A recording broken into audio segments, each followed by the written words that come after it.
Thank you very much. I think that's the most comprehensive thing I've heard this day. Not to say that the others weren't good, but I have a question for you. I would like to hear your views on a statement, and before I make that statement, I'll set one parameter. Politicians always want more power for the sake of power. And here comes the statement.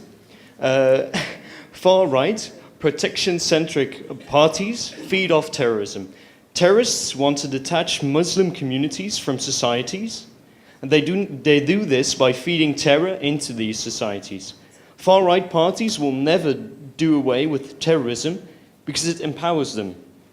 Terrorists will only silently cheer on far-rightism because it gives them more power and more souls. All right. Well, I feel uncomfortable to preach Europeans too much in that regard because Israel suffers from the same.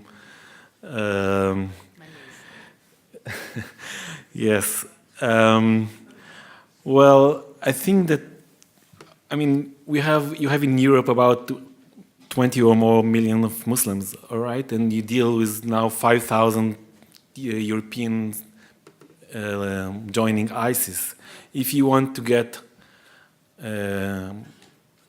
dozens of thousands or more, just push them to be more radical. This is the way to do that. So there is the only way. We once met with, I think, was an Indian politician, and from India, and he said that although there were a lot of Muslims in India, most of the information regarding extremists is coming from their communities.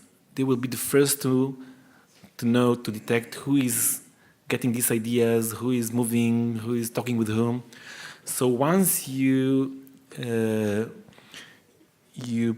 put these communities, the modern communities on your side, this is the most effective tool that you can use against extremists. Because although it's international, at the end of the day, it's local. People are living with their neighborhoods. People know where they live, who are their friends. So the answer is basically local, although there is an international cooperation is needed. But at the end of the day, each and every country has to understand its local problems, its local feature, its local, because terrorism is, in the end of the day, local. All right. Good. Thank you for saying what you said. I have just one question. I am a theologian, a pastor, all my life. I heard today very much saying about something with Islam, not totally, of course, and all those kind of nuances. Fine with me. But 1.5 billion Muslims around the world have the same book. And the poison is in the book. When you read the Quran, and I did it very carefully, and the Hadith, you can see all kinds of hatred. And lots of Muslims pick up the hatred and go with their goal.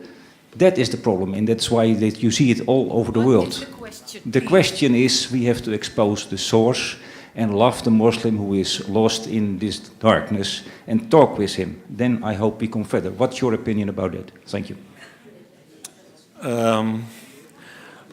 I would say that the holy books is full of, each and every holy book, and I'm not a theologist, it's full of ideas, and you have to choose what to take from it.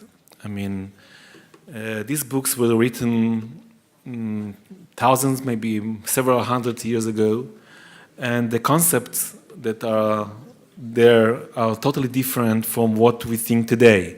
So it's just a matter of choice. What do you choose to take out of your religious belief?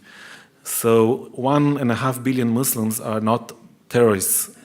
A very small minority is using terrorism, and of course they have their interpretation of Islam. But this is not the only interpretation, and